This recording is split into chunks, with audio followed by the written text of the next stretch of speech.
En esta séptima clase del tema inicial de equilibrio general en una economía cerrada, vamos a abordar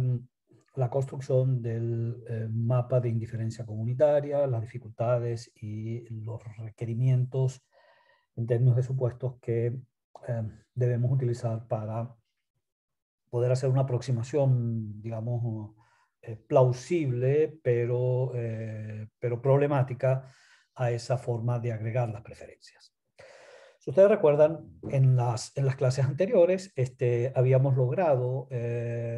disponer de toda la información desde el lado de la producción, intercambio factorial y generación de bienes a partir de el set de datos que la propia curva de contrato en el intercambio factorial nos proporcionaba. Y por tanto, digamos, a partir de ella podíamos efectivamente derivar el ejercicio de construcción o de representación de todas y cada una de las condiciones de la producción y de las cestas alternativas de producción de X y Y que podían alcanzarse. Y la forma era, digamos, una forma piramidal invertida, es decir, arrancábamos de la función de producción de una empresa representativa, la escalábamos por el número de firmas que contenía la industria, sumábamos lo que producía la otra industria más la enésima industria en un agregado o en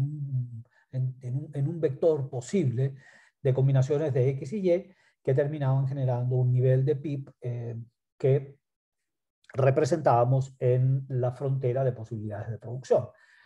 Era una agregación no problemática a pesar de la heterogeneidad de los bienes, simplemente en el plano bidimensional, digamos, tomando bien en cuenta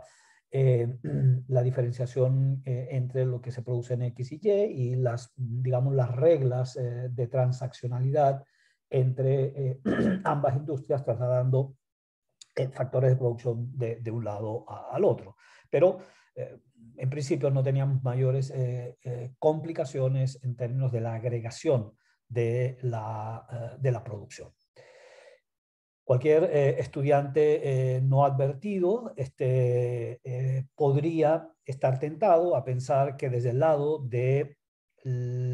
intercambio, desde el lado del consumo, también podrían agregarse y utilizarse esa información que arroja la curva de contrato y que, repito, es una curva de contrato conformada por combinaciones de bienestar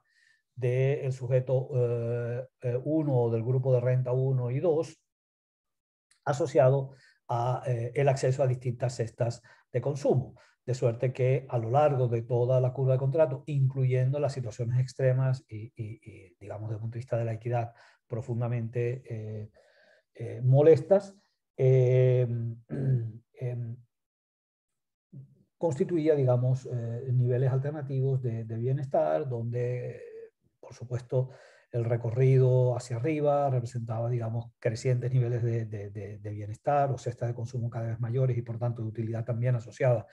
mayor, siempre que los bienes fueran bienes y no bienes neutros o bienes y males, de manera tal que también en ese mismo recorrido, en retroceso hacia el origen en este otro vértice, pues también los representados por el mapa de indiferencia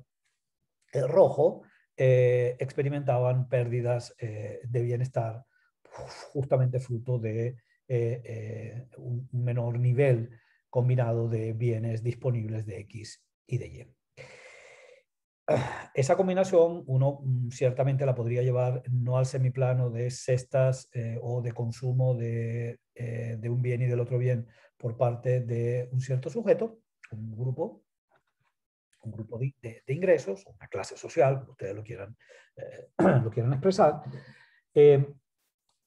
de modo de, al igual que hacíamos eso para construir la frontera de posibilidades de producción, podríamos construir algo así como la frontera de posibilidades de consumo o de posibilidades de utilidad. Y ciertamente trasladado al semiplano utilidad del grupo 1, utilidad del grupo 2, tendríamos en cada uno de los puntos, o tendríamos asociado a cada uno de los puntos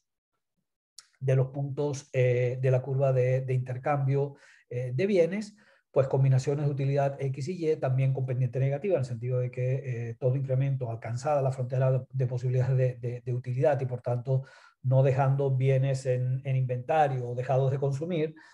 pues desde luego si recorriéramos o trepáramos sobre esa frontera de posibilidades de producción, que podría ser también de nuevo cóncava con respecto al origen, eh, a zonas más altas de esa FPU, pues simplemente lo que diríamos es que el nivel de bienestar del grupo 2 de renta se eleva. Si vamos hacia las zonas bajas, pues disminuye ese nivel de utilidad para el grupo 2, pero aumenta para el grupo 1. Y por tanto hay, digamos, como también un trade-off entre el bienestar de un grupo o el mayor bienestar de un grupo y el menor bienestar del otro grupo. El problema es que es un salto al vacío pasar de esa consideración a sumar, comparar o de algún modo construir una regla que nos permita hacer esa especie de TMT de la frontera de posibilidades de producción, es decir, la tasa marginal de transformación o la relación que media entre el incremento en la producción de un bien y el sacrificio de producción del otro bien, y eso llevarlo al plano de la utilidad sin comparar las utilidades o simplemente estableciendo incluso reglas que podrían ser muy simples, pero desde el punto de vista de la agregación de preferencias son complicadas en el sentido de que supone comparar y hacer un juicio de valor sobre esas utilidades, de manera tal que, por ejemplo, si para mí uno es indiferente a dos, digo para mí, para la comunidad, para el valor, para el juicio de valor agregado o para el dictador, que desde afuera, el dictador benevolente o omnisciente de la figura de la elección colectiva o digamos de la literatura de la elección colectiva, que diga, mira, el equivalente a un incremento en un dólar de utilidad monetizada es para mí indiferente entre que lo gane el sujeto 1, que lo gane o lo pierda el sujeto 1 a favor o en contra del sujeto 2. De modo que para mí, digamos, todos los ciudadanos equiponderan en mi función objetivo, en mi juicio de valor. O por el contrario, aquellos que son, digamos, tienen menos dotación de activos, son más vulnerables, son más frágiles, digamos, económicamente o desde el punto de vista de la renta hablando, pues valen por cada bolívar o cada dólar ganado por ese sujeto. Es perfectamente posible hacerlo a costa de o del sacrificio de $2, porque para mí pondera el doble el bienestar del grupo 2 que del grupo 1 o como fuere. Requiere esos juicios que son muy fuertes o requiere de alguna forma construir una función de bienestar social o una función, si ustedes lo quieren, de utilidad agregada. Y repito, en la literatura de la economía del bienestar, por un buen rato se ha dejado de perseguir a partir del llamado teorema de la imposibilidad del liberal paretiano de John Kenneth Arrow, se ha dejado de perseguir esa construcción porque tal y como postula el teorema de Arrow, no hay ninguna regla de agregación de las preferencias que tenga algunas propiedades que son plausibles desde el punto de vista de la construcción de esa racionalidad colectiva o una regla de elección colectiva que, bueno, que por supuesto tiene que cumplir con las condiciones de, bueno, ser preferencias agregadas, que sean, que tengan que cumplan con la axiomatización que ustedes veían en teoría del consumo individual, o sea, reflexividad, transitividad, completitud, pero además que también cumplan con unos ciertos odds o principios que deben ser, que son principios, digamos, de reglas democráticas o de comportamiento democrático, que es, por ejemplo, digamos, que el principio de no dictadura, como señala Arrow, y el principio de no imposición, es decir, que desde fuera no, los individuos deben determinar el orden de preferencias sociales con independencia, es decir, en ausencia de dictadura, con independencia de las preferencias del resto, y el principio también de no imposición, digamos que hace que el orden de preferencias dependa, agregado o social, dependa de las preferencias individuales y no de otra cosa, es decir, las preferencias del dictador o las preferencias de la plutocracia, es decir, de un grupo, digamos, minoritario y eventualmente con poder económico o, digamos, el pasado, reglas, digamos, de herencia o de tradición, o sea, una selección, digamos, tipo lotería de Monte Carlo. Visto así, la problemática de construir, especialmente cuando las preferencias son bimodales, es decir, son preferencias que están como muy separadas, sociedades que en el equivalente a, digamos, a los temas étnicos, son sociedades con profundas brechas étnicas o políticas. Entonces, digamos, una sociedad con preferencias bimodales o multimodales va a tener muy complicado incluso el aproximarse por la vía empírica o de votos monetarios, etcétera, a ese tipo o votos políticos, a ese tipo de orden constitucional o preconstitucional que te permita hacer una construcción plausible y apoyada consensualmente de las preferencias sociales. Entonces, aceptado esas enormes dificultades, pues simplemente lo que se ha hecho, digamos, en áreas como el comercio internacional, ha sido más bien intentar aproximaciones que supongan a sujetos, al menos digamos en el plano estrictamente teórico, y que supongan a sujetos lo más parecido posibles. Y en el límite, una sociedad constituida por ciudadanos idénticos o digamos con gustos homotéticos e iguales, permitiría, sin importar la dotación inicial de activos o de bienes, hacer una construcción a partir del mapa de indiferencia comunitaria del sujeto del consumidor representativo. Yo sé que es un shortcut, que es una forma súper simplificada y que es una rueda de molino a masticar, pero es la forma en que se ha abordado, por ejemplo, la teoría impositiva o, digamos, los avances en comercio internacional, para tratar de tener alguna regla, digamos, de aproximación a la expresión de las preferencias de la comunidad. Y, a ver, hablamos de gustos homotéticos en el sentido de aquel tipo de mapa de indiferencia o que representa aquel tipo de preferencias cuyo mapa de indiferencia o representación gráfica de dichas preferencias corresponde para todo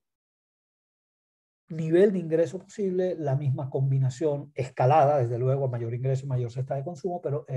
la misma proporción utilizada ceteris paribus los precios de mercado en el consumo del bien Y y X. Ojo, no es que la CRC, es decir, la curva renta-consumo, tenga una tangente trigonométrica unitaria y por tanto se consuma 50 y 50 del ingreso para cada bien, sino que sea una recta, que sea una función lineal, esa senda de expansión en el consumo, y que suponga en consecuencia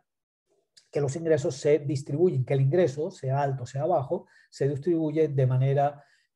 uniforme y constante a cada uno de los niveles de renta. Eso implicaría una CRC, digamos, lineal, y que si eso es así y existe homoteticidad en todos los consumidores, que además exhiben un grado muy importante de homogeneidad en el consumo, pues independientemente cómo se distribuyera la renta e independientemente en consecuencia de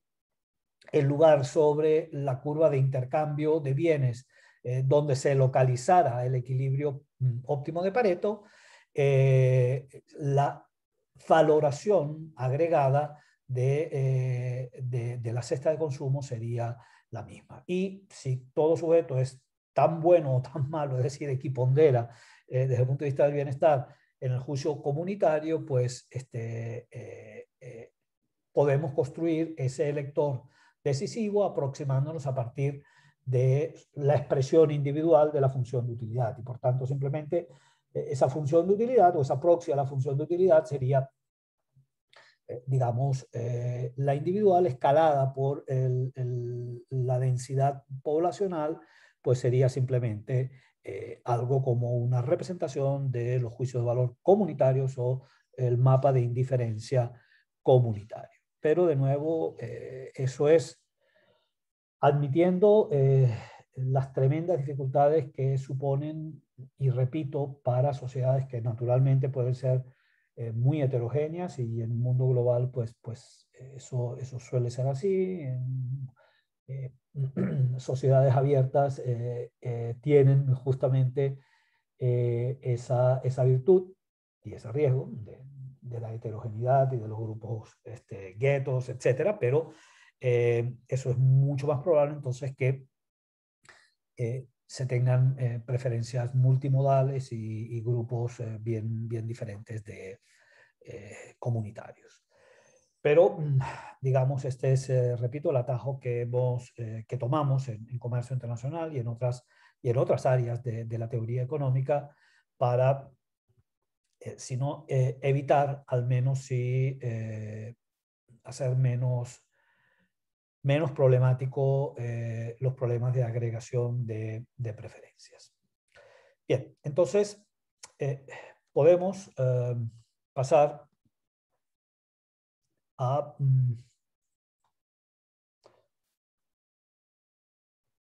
esta construcción. Ya habíamos hablado de la construcción de la FPP. Tendríamos entonces, a partir de esas reglas de agregación hiper simplificadas, pues también la posibilidad de construir un mapa de indiferencia comunitaria, que sería la fiel reproducción del consumidor o del ciudadano representativo. Y aquí hemos simplemente representado, disculpen, dos curvas de indiferencia comunitaria con, digamos, la típica forma de tasa marginal de sustitución, en este caso de Y por X para la comunidad. Negativa, convexidad, vale decir entonces la presencia de sustitutos imperfectos para los juicios de valor de esa comunidad entre X y Y, la ausencia de intersección entre las curvas de indiferencia comunitaria, de manera tal que no solamente la reflexividad y la completitud de las preferencias, sino también la transitividad o la ausencia de inconsistencias en los juicios de valor de los consumidores, permite construir una curva de indiferencia comunitaria similar a las curvas, al mapa de indiferencia de un consumidor, del consumidor tal y como típicamente lo representamos en teoría del consumo. Y aquí estamos identificando, dada la restricción en la frontera de posibilidades de utilidad de consumo, que representaría en una economía cerrada la propia FPP, es decir, no puede consumirse más allá de esta función cóncava roja y consumir a lo interior, producir y consumir a lo interior de la misma, desde luego supone suboptimalidad, es decir, supone que no alcanzas el máximo nivel posible de bienestar agregado. Lo que hace, sí, efectivamente, en aquel punto donde para la curva de indiferencia comunitaria más alejada posible del origen, hace tangencia esa FPP. Ello ocurre en autarquía, en la igualdad o en el lugar de tangencia entre esa FPP y, por tanto, haciendo que la tasa marginal de transformación en ella y, por tanto, la relación de precios y de costos marginales iguales a la tasa marginal de sustitución comunitaria, es decir, al diferencial de Y en términos de X, que permite maximizar el bienestar constreñido o restringido a lo que puedas producir domésticamente. Y ocurre entonces determinando conjuntamente por condiciones del consumo y condiciones de la producción una relación de precio doméstica de autarquía como PD. Y en PD, pues efectivamente, se satisface esa igualdad que estamos asumiendo entre las condiciones de la producción, es decir, la tasa marginal de transformación, con la tasa marginal de sustitución de la comunidad. Y ello es igual o será igual a la relación entre los precios de mercado de los bienes y los costos marginales relativos de dichos bienes. Eso generará, pues, entonces, a precios domésticos una relación o una línea de ingreso nacional disponible al modo de la contabilidad social, donde simplemente los ingresos pueden ser representados simplemente por el valor de lo producido y de lo consumido, o simplemente como el producto de multiplicar la cantidad total producida y consumida de X, de Y, por sus precios, ponderada por sus precios, y eso nos daría a precios domésticos un nivel de ingreso que, una vez abierta la economía, podemos transformar en ingreso nacional a precios externos, si es que es posible intercambiar con el resto del mundo. Vamos a asumir que se abre esa posibilidad, es decir, una economía de ser una economía de guerra, de ser una economía cerrada o de ser una economía aislada al mundo exterior.